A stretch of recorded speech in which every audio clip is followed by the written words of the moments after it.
اللہ من الشیطان الرجیم بسم اللہ الرحمن الرحیم وقالت الیہود لیست النصارى علی شیء۔ کل میں نے تم لوگوں کو بتایا تھا کہ یہودی اور نصارہ کس کو کہتے ہیں؟ حضرت عیسیٰ علیہ السلام کے ماننے والی قوم کو نصارہ کہا جاتا ہے، اور حضرت موسیٰ علیہ السلام پر ایمان لانے والی قوم کو یہودی کہا جاتا ہے۔ دونوں کے دونوں بنی اسرائیل ہی میں سے تھے، یعنی حضرت یعقوب علیہ السلام کے اولاد میں سے تھے۔ پہلے حضرت موسیٰ علیہ السلام تشریف لائے تھے، بعد میں حضرت عیسیٰ علیہ السلام تشریف لائے تھے۔ یہودی کہا کرتے تھے کہ ہم ہی حق پر ہیں، نصارہ تو کوئی چیز ہی نہیں ہے، نصارہ تو کسی راستے پر ہے ہی نہیں ہے، سمجھ آ رہی تم لوگ؟ اور نصارہ کہتے تھے کہ یہودی کوئی چیز نہیں ہے، ٹھیک، اور وہ یہودی کسی راستے پر نہیں ہے۔ اللہ کہتا ہے کہ ان دونوں کی جو حقیقت ہے، ان دونوں کی حقیقت ہے، دونوں کو معلوم ہے۔ مثال کے طور پر یہودی جو ہیں وہ نصارہ کے متعلق جانتے تھے، اور نصارہ یہودیوں کے متعلق جانتے تھے۔ اصل کیا ہے کہ ان دونوں لوگوں کی دونوں قوموں کی کتابیں دی گئی تھی نبیوں کے ذریعے سے، ٹھیک۔ حضرت موسیٰ علیہ السلام کو توریت دی گئی تھی، جس میں یہودی پڑھا کرتے تھے، عیسیٰ علیہ السلام کے متعلق باتیں لکھی ہوئی تھی، ٹھیک ہے۔ اسی طرح سے حضرت عیسیٰ علیہ السلام کو جو کتاب دی گئی تھی اس میں وہ نصارہ پڑھا کرتے تھے یہودیوں کے بارے میں، ٹھیک، اور موسیٰ علیہ السلام کے بارے میں پڑھتے تھے کہ موسیٰ علیہ السلام اللہ کے پاک پیغمبر ہیں، سچے نبی ہیں۔ سمجھ آ رہی تم لوگ کو؟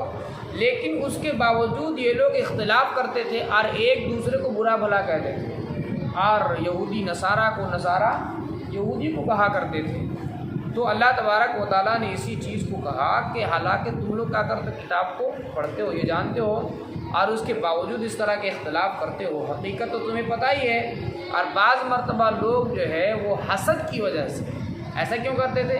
حسد کی وجہ سے بعض مرتبہ یہودی حضرت عیسیٰ علیہ السلام کو برا بھلا کہہ دیتے تھے، اور نصارہ جو ہے حضرت موسیٰ علیہ السلام کو نعوذ باللہ برا بھلا کہا کرتے تھے۔ اسی بات کو اللہ تبارک و تعالیٰ نے ذکر فرمایا ہے۔ وقالت الیہود لیست النصارى علی شیء، یہودی کہتے ہیں لیست النصارى علی شیء، نصارہ کسی راستے پر نہیں ہے۔ علی شیء کا ترجمہ کر، کسی چیز پر، مطلب کسی راستے پر نہیں ہے۔ وقالت النصارى، اور نصارہ کہتے ہیں لیست الیہود علی شیء، یہودی کسی راستے پر نہیں ہے۔ وہم یتلون الکتاب، اللہ کہتا ہے حالانکہ وہ لوگ کتاب کو پڑھتے ہیں، ان کے پاس جو کتابیں ملی تھی نبیوں کے ذریعے سے ان کتابوں کو پڑھتے ہیں۔ کذالک قال الذین، اب دیکھو ان لوگوں کو دیکھا دیکھی مشرکین بھی تھے، وہ کہاں چپ رہنے والے تھے؟ سمجھ آ رہی تم لوگ کو؟ تو مشرکین بھی انہی جیسے بات کہا کرتے تھے، کہتے تھے نہ یہودی حق پر ہے، نہ ہی کون نصارہ حق پر تو ہم لوگ ہیں، کون کہتے تھے؟ مشرکین، یہ چپ کہاں رہنے والے تھے؟ سمجھ آ رہی تم لوگ کو؟ مجھ گیا کذالک، اسی طرح قال الذین، کہنے لگے الذین، وہ لوگ لا یعلمون، جو لوگ نہیں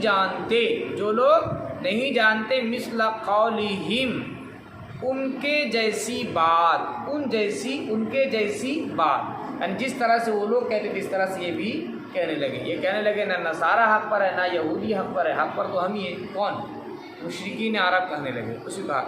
اسی طرح قال الذین، کہنے لگے الذین، وہ لوگ لا یعلمون، جو نہیں جانتے یا جو علم نہیں رکھتے، مثل قولہم، ٹھیک ہے، ان کے جیسی بات۔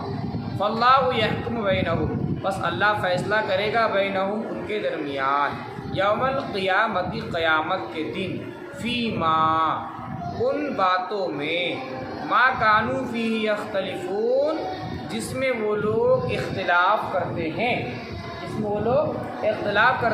اللہ کہتا ہے قیامت ہی کے دن فیصلہ ہوگا۔ اور سچائی یہی ہے کہ دیکھو حضرت عیسیٰ علیہ السلام بھی اپنی جگہ برحق ہیں، حضرت موسیٰ علیہ السلام بھی اپنے جگہ برحق ہیں۔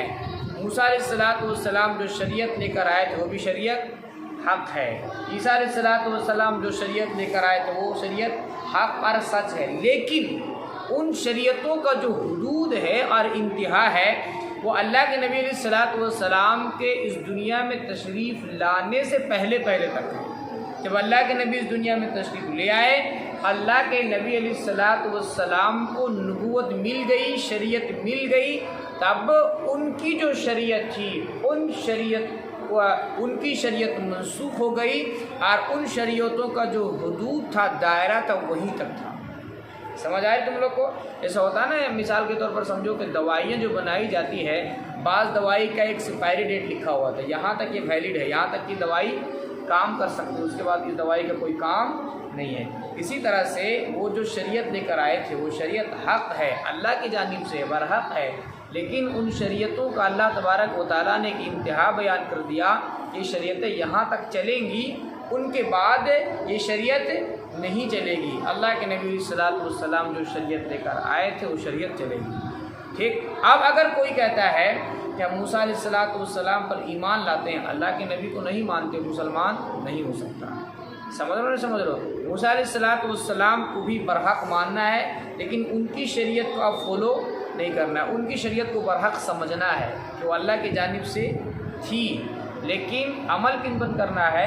حضرت محمد رسول اللہ صلی اللہ تعالیٰ علیہ وسلم کے لائے ہوئے دین پر۔ ومن اظلم ممن منع مساجد اللہ ان یذکر فیہا اسمہ وسعی فی خرابہا۔ دیکھو پچھلی آیتوں کے اندر بیان کیا گیا تھا کہ جب تحویل قبلہ ہوا، قبلہ کو پھیر دیا گیا، میں نے کل ہی بتایا تھا کہ مسلمان پہلے جو ہے وہ بیت المقدس کی جانب نماز میں اپنا رخ کیا کرتے تھے، اپنے چہرے کو بیت المقدس کی جانب۔ اللہ تبارک و تعالیٰ نے اس حکم کو منسوخ کر دیا اور کہا کہ اب تم جو ہے وہ اپنے چہرے کو بیت المقدس کی جانب نہ کر کے کدھر کرو؟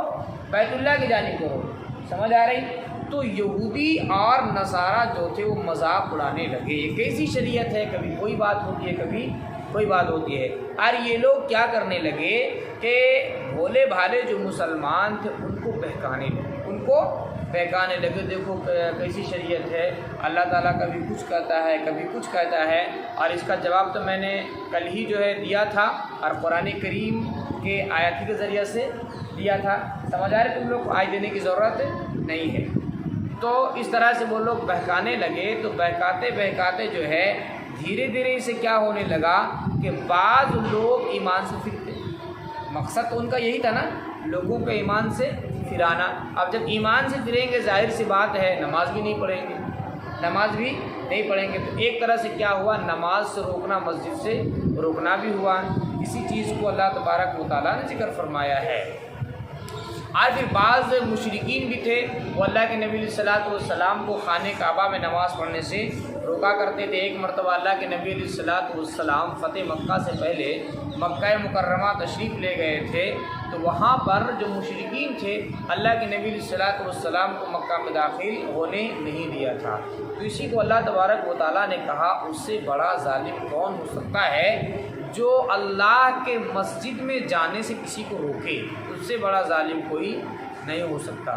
فرمایا ومن اظلم، اور کون بڑا ظالم ہوگا، ممن منع، اس سے جو روکے، مساجد اللہ کے مسجدوں سے، ان یذکر فیہا اسمہ، یہ کہ اس میں اس کا نام لیا جائے، وسعی فی خرابہا، وسعی کوشش کرے، فی خرابہا، ٹھیک، اس کو ویران کرنے میں، یعنی مسجدوں کو ویران کرنے کی کوشش کرے، اس سے بڑا ظالم کوئی نہیں ہو سکتا۔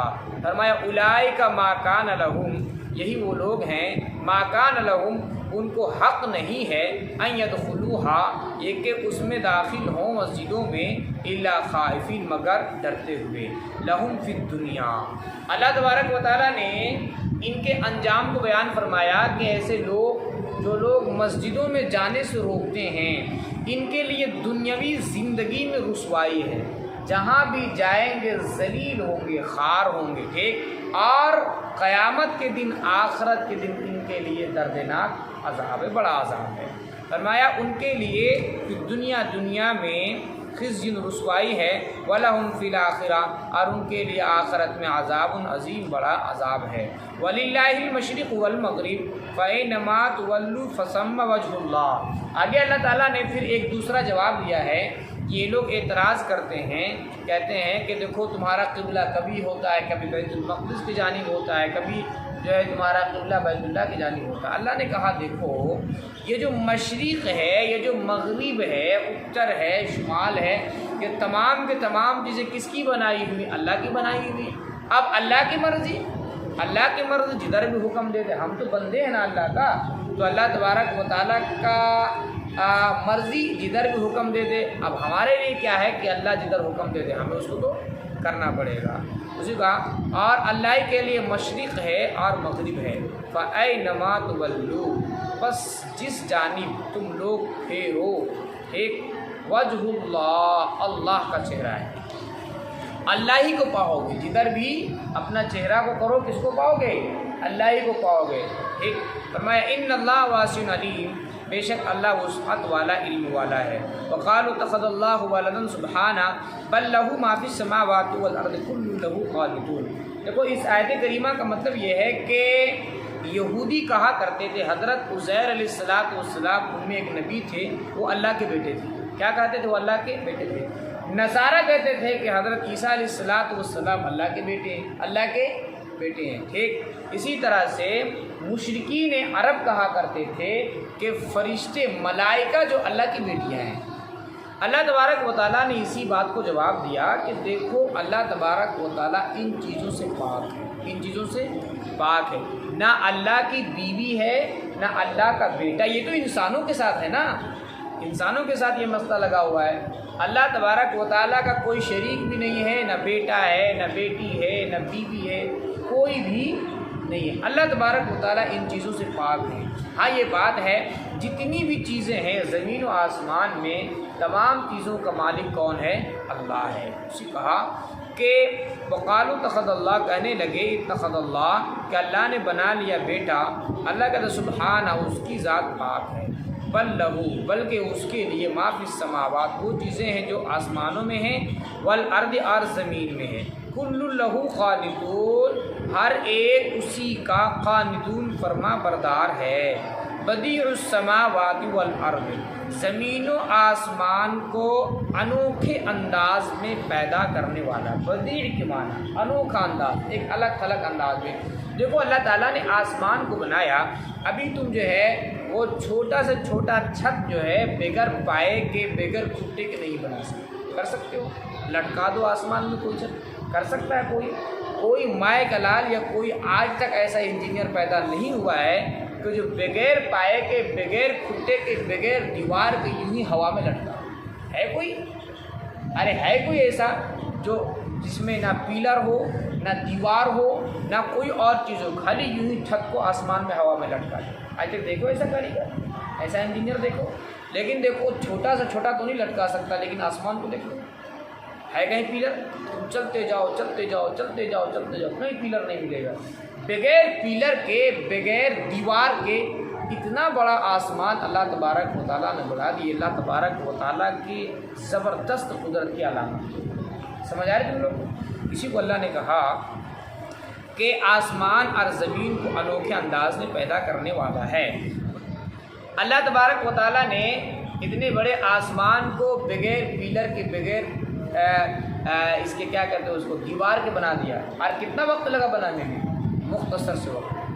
اسی کو اللہ آگے نے کہا کہ اللہ تبارک و تعالیٰ کو کسی چیز کو بنانے میں وقت نہیں لگتا، بس خالی اللہ کہتا کن ہو جا فیکون، ہو جاتا ہے۔ یہ اللہ کی کام۔